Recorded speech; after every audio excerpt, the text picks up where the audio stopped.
దేవుడు చాలా మంచోడయ్యా.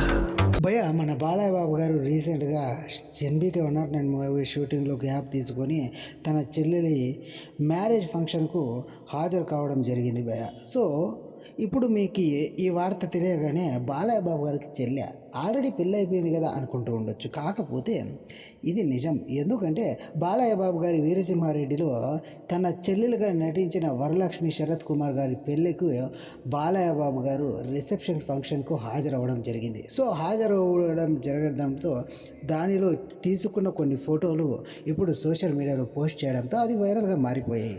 ఆ ఫంక్షన్కు రాధిక గారు అలాగే మన బాలయ్య బాబు గారు కొంతమంది సినీ నటులు హాజరయ్యి ఒకే పిక్చర్లో పిక్ తీసుకోవడంతో ఇప్పుడు ఆ సోషల్ మీడియాలో ఆ పిక్ తెగ వైరల్గా మారిపోయింది. సో మీరు కనుక ఆ పిక్స్ చూడకపోతే కనుక ఖచ్చితంగా వెంటనే వెళ్ళేసి క్రోమ్లో ఆ పిక్స్ దొరుకుతాయి, వెళ్ళి వెంటనే చూసేయండి. ఎందుకంటే బాలయ్య బాబు గారు సామాన్యంగా ఎన్బీకే 109 మూవీని కంప్లీట్ చేయాలనే ఉద్దేశంతో ఫుల్ ఫాస్ట్గా మూవీని కంప్లీట్ చేస్తున్నాడు. అట్లాంటి సిచ్యువేషన్లో ఎవరి కోసమైనా గ్యాప్ తీసుకొని వెళ్ళి మరీ ఫంక్షన్లో పాల్గొంటాడా అంటే అది కేవలం వరలక్ష్మి శరత్ కుమార్ గారి మ్యారేజ్ ఫంక్షన్లోనే పాల్గొనడం విశేషం. సో ఇది భయ్య ఇవాళ వీడియో కనుక నచ్చినట్లయితే లైక్ చేసి షేర్ చేసి సబ్స్క్రైబ్ చేయండి భయ్య మన ఛానల్ని. ఉంటాను భయ్య ఇంకొన్ని వీడియోలతో మీ ముందుకు వస్తాను భయ్య. థ్యాంక్ యూ ఫర్ వాచింగ్ భయ్య.